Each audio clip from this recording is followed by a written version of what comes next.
What could you be? What could you be? What could you be if you worked as hard as you could? What could you be if you imposed real discipline in your life?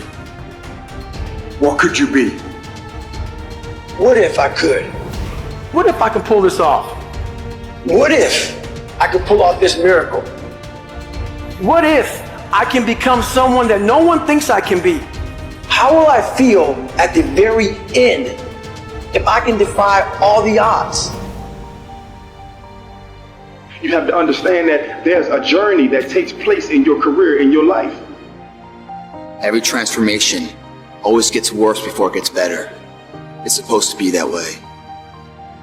The journey you're embarking on is not an easy path. It's not for the ill-hearted or the weak-natured.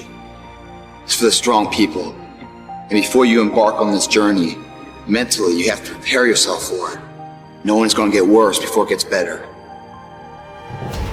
Life tests the big dreamers, the passionate revolutionaries. It's almost like a weeding out process. Only the strong and the best get to live their heart song. You know what? If it was easy to get to world class and extraordinary, everyone would be doing it. Every dream starts off small, but you want to start and move it forward each and every day. And while everyone else laughs at you and criticizes you, pay no heed to them. Keep on moving your dream forward, because there is something magical about sticking to your dream longer than anyone around you thinks you have a right to stick to that dream. You ain't got no choice. You can't go back. There's no options at this point.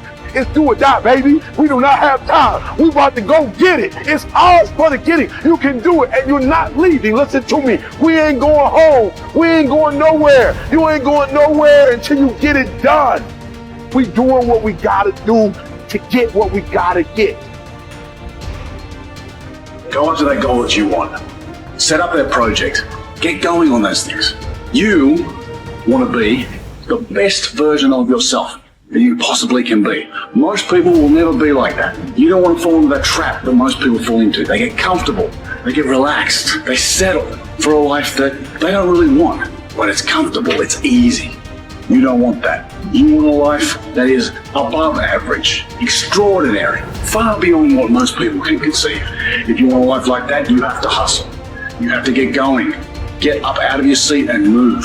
You have to take massive action. It's hard, it sucks, it can sap you of your mental and physical energy, but you need to get going and get up after those things that you want. No one's going to do it for you.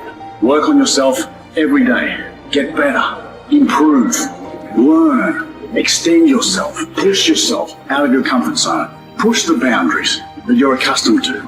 That's the only way to grow as a person. The reason why you have not become successful, the reason why you are not like a locomotive, the reason why you're not having success in your life is because every single day you got an excuse. And I need you to do me a favor. I made my last excuse yesterday. My last reason. I came up with my last reason yesterday of why I can't do what I'm supposed to do. And so I need you to do me a huge favor. All your excuses, all your good reasons, everything that's keeping you from doing what you're supposed to do, I need you to put it behind you and say, yesterday was the last day for that foolishness. Yesterday was the last day to say, I don't have enough money to do this. I don't have enough money to go to school. I don't have enough money to get a computer. I don't have what it takes. I'm not smart enough, right? I don't write well enough. I don't sing well enough. That's why I didn't do my CD. I didn't write my book because I'm not on that level. Listen to me. You better hear what I'm saying. Yesterday was the last day that I want to hear an excuse. It's over with.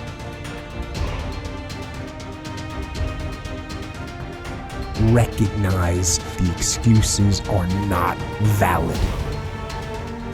They're conjured up, they're fabricated, they're lies.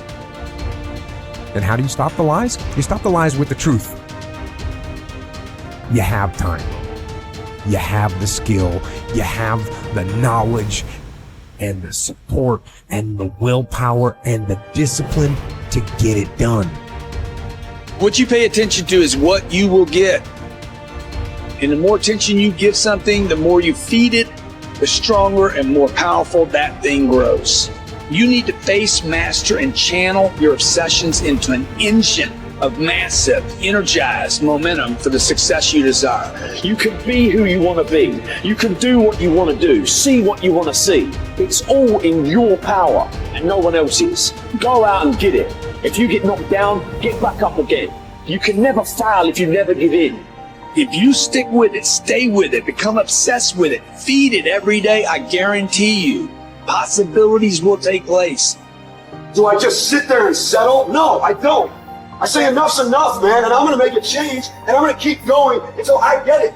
You chase something that you believe you deserve until you get it. And it doesn't matter what happens to you. It doesn't matter how many times you get fired. It doesn't matter how many people don't believe in you. You just go until you get it. That's the point. Are you tired yet? Some of you need to get tired. You need to be tired of what's going on in your life. Get tired of your habits. Get tired of the actions that you're putting in every day. You gotta change, man, or nothing changes. I woke up one day and stopped making excuses. I woke up one day and stopped playing the blame game. I woke up one day and looked at the man in the mirror and was like, yo, bro, what are you doing? Wake up, it's showtime, let's go.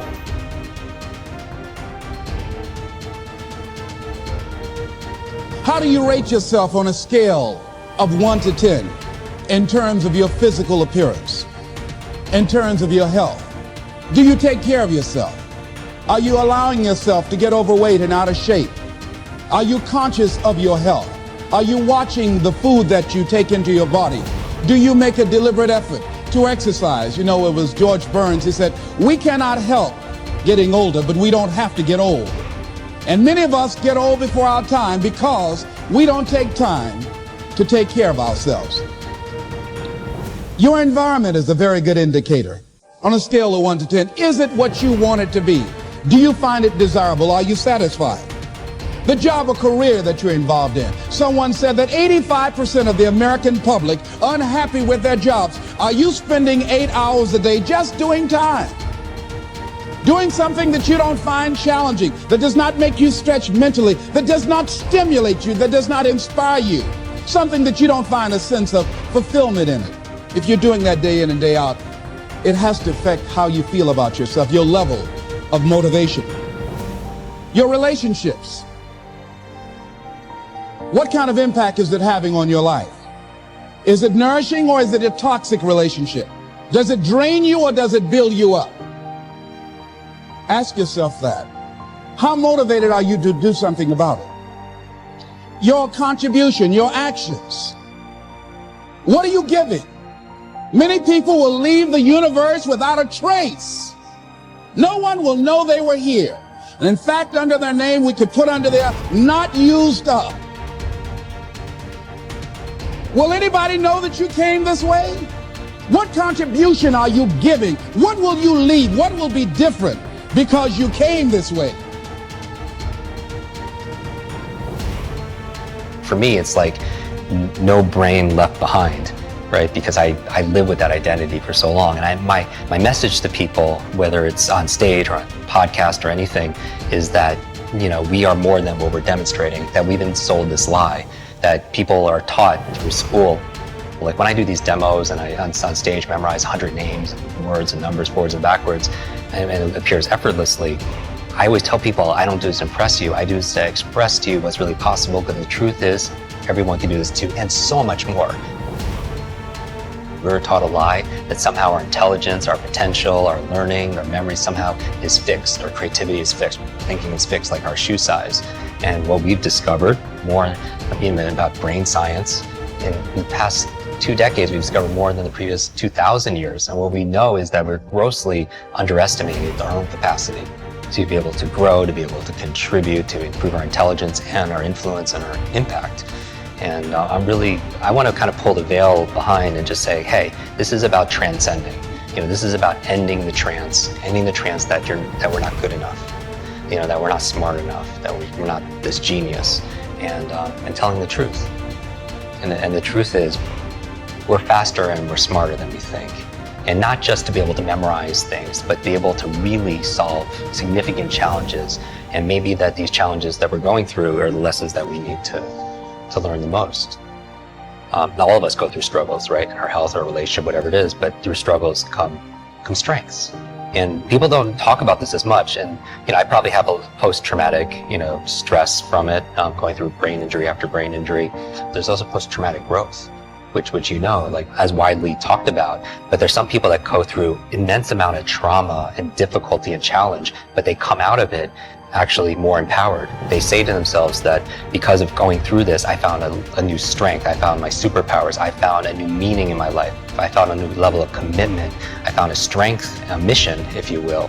And a lot of them attest that they wouldn't trade that experience, no matter how painful it was at the time, for anything.